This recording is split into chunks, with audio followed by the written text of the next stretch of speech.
नमस्कार, मैं अनामिका अजय मिश्रा। आप देख रहे हैं टॉप 20। भारी बारिश से मुंबई बेहाल है। बारिश की वजह से मुंबई के कई इलाकों में पानी भर गया है। मुंबई ही नहीं, महाराष्ट्र के कई इलाकों में भारी बारिश से लोगों को परेशानी का सामना करना पड़ रहा है। शुक्रवार से शुरू हुई बारिश शनिवार मौसम विभाग ने चेतावनी जारी करते हुए बताया कि कोंकण, गोवा और मुंबई में बारिश हो सकती है।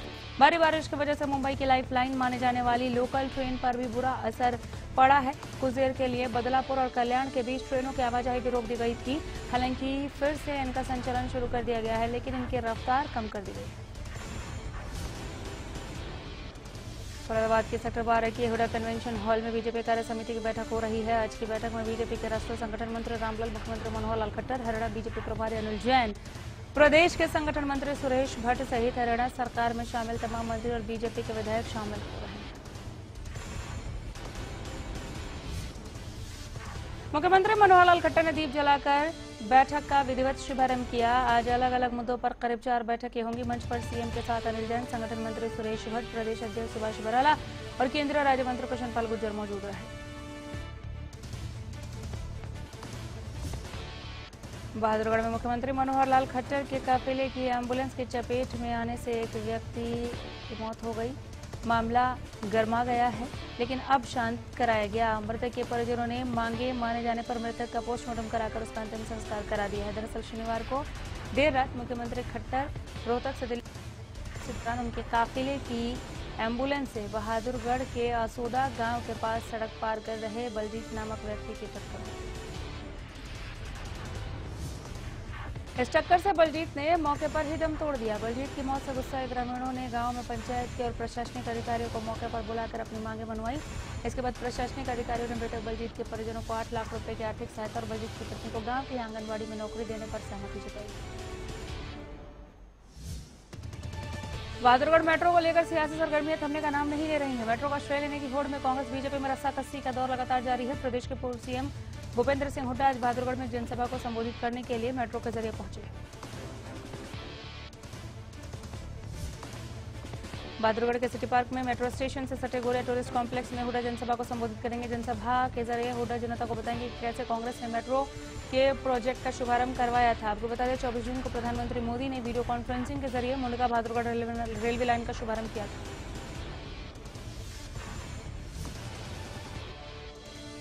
फतेहाबाद में कल देर शाम इनेलो की युवा विंग की ओर से युवा पंचायत का आयोजन किया गया, जिसमें हिसार से सांसद दुष्यंत चौटाला ने मुख्य अतिथि के तौर पर शिरकत की। मीडिया से बातचीत करते हुए दुष्यंत चौटाला ने कहा कि बीजेपी जिन वादों को लेकर जनता के बीच आई थी, उनमें से एक भी वादा पूरा नहीं कर पाई। अनिल विज पर दायर की गई मानहानि की याचिका को लेकर दुष्यंत चौटाला ने कहा कि अनिल विज को जब कोर्ट से उनसे माफी मांगनी पड़ेगी तो पता चल जाएगा कि बिना सोचे समझे जुबान नहीं चलानी चाहिए। सीएम के कनेक्ट टू पीपल कार्यक्रम को लेकर दुष्यंत चौटाला ने कहा कि सीएम को अब 3.5 साल बाद अपने कार्यकर्ताओं की याद आई है। इससे यह भी अंदाजा लगाया जा सकता है कि सरकार आम जनता से कितनी दूर हो चुकी है। उन्होंने कहा कि बीजेपी जनता को लूटने का काम कर रही है।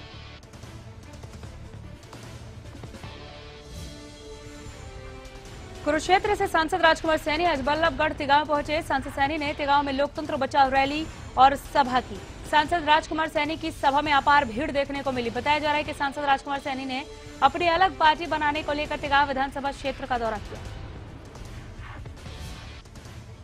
फरीदाबाद में आज राहगीरी कार्यक्रम का आयोजन किया गया, जिसमें शहर के हर वर्ग के लोग शामिल हुए और जमकर मौज मस्ती की। इस दौरान लोगों ने जहां रस्साकशी में हाथ आजमाए तो वहीं लोगों में पंजा लड़ाने की होड़ भी दिखी। कार्यक्रम में पहुंचे लोगों ने पंजाबी गानों से लेकर एरोबिक्स और जुम्बा तक पर डांस किया। राहगीरी में शामिल हुए लोगों ने कार्यक्रम की जमकर तारीफ की।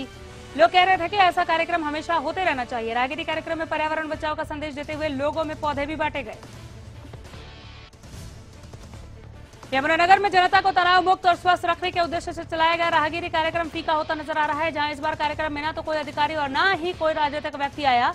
वही जिन पुलिस कर्मचारियों की ड्यूटी कार्यक्रम में लगी हुई थी, ये लोग कार्यक्रम में भाग लेते नजर आए, जिसके चलते ये कार्यक्रम महज एक टैलेंट शो बनकर रह गया। लोगों का कहना है कि ऐसे कार्यक्रम एक अच्छी शुरुआत है, लेकिन आम जनता इससे जुड़ नहीं पा रही है। इसके लिए और प्रयास करने होंगे, आम जनता इन कार्यक्रमों में भाग ले सके। टोहाना में साइकिल चलाओ पर्यावरण बचाओ सेहत बचाओ अभियान का आयोजन किया गया, जिसमें जागरूकता संदेश को देने के उद्देश्य से 16 साल के 60 साल के बुजुर्ग को भी साइकिल लेकर सड़कों पर उतरे। इस मैराथन का उद्देश्य दैनिक जीवन में गायब होती जा रही साइकिल को अपनाना है। ये मैराथन टोहाना के रेलवे स्टेशन से शुरू होकर शिव नंदी गौशाला में समाप्त हुई। वहीं धर्मपाल सैनी ने बताया कि आज हम छोटी से छोटी दूरी के लिए मोटरसाइकिल या कार के मोहताज होते जा रहे हैं, जिससे सेहत के साथ पर्यावरण भी खराब हो रहा है। गुरुग्राम के सिलोखरा गांव के जमीन पर बन रहे बीजेपी दफ्तर पर घमासान कम होने का नाम नहीं ले रहा। दरअसल ग्रामीणों का आरोप है कि गांव के विकास कार्यों के लिए जो वादा किया गया था वो अभी तक पूरा नहीं हुआ। गांव वाले कह रहे हैं कि जिला उपायुक्त ने विकास काम शुरू करने के आश्वासन दिए थे, लेकिन अभी तक काम शुरू ही नहीं हुआ।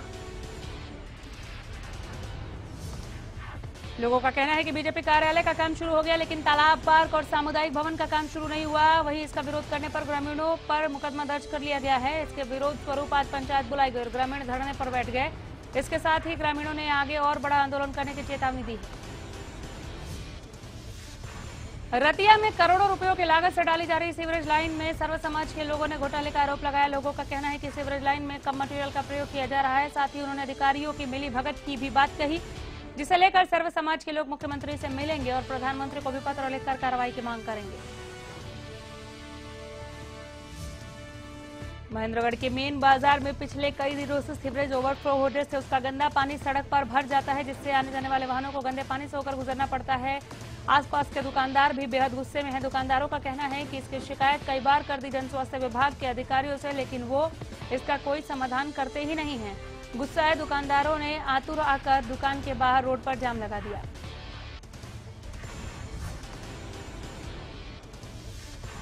सीएम सिटी के सरकारी अस्पताल का बुरा हाल है। सुविधाओं के अभाव के कारण मरीजों को मजबूरन प्राइवेट अस्पतालों में जाकर इलाज कराना पड़ रहा है। हालात तो ऐसे भी सामने आए हैं कि सरकारी डॉक्टर पैसों के लिए प्राइवेट अस्पताल के संचालकों से साठगांठ करने में जुटे दिखे।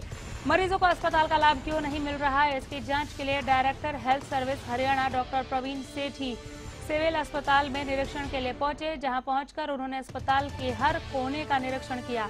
ट्रॉमा सेंटर, लेबर रूम, हर जगह जाकर व्यवस्था की जांच की। साथ ही पीडब्ल्यूडी अधिकारियों को बुलवाकर पूछताछ भी की। रेवाड़ी में शराब तस्करी का गोरख धंधा थमने का नाम ही नहीं ले रहा है। पुलिस अवैध शराब माफिया पर लगातार शिकंजा कस रही है, वहीं शराब माफिया भी रुकने का नाम नहीं ले रहे हैं। रेवाड़ी पुलिस ने एक बार फिर एक पिकअप गाड़ी से 200 पेटी देसी शराब की बरामद की है। जानकारी के मुताबिक अवैध शराब अवैध रूप से ठेके पर लाई जा रही थी। पुलिस ने गश्त के दौरान बुढ़ाना रोड पर रामगढ़ गांव के पास शराब के जखीरे को बरामद किया। आपको बता दें कि पुलिस अभी तक करोड़ों रुपयों की शराब पकड़ चुकी है।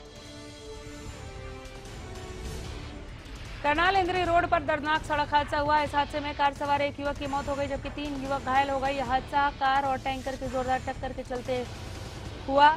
हादसे के बाद ट्रैक्टर चालक मौके से फरार हो गया। पुलिस ने मौके पर पहुंचकर घायलों को अस्पताल में भर्ती कराया। वहीं पुलिस ने मामला दर्ज कर जांच शुरू कर दी है। फिलहाल इतना ही। नमस्कार।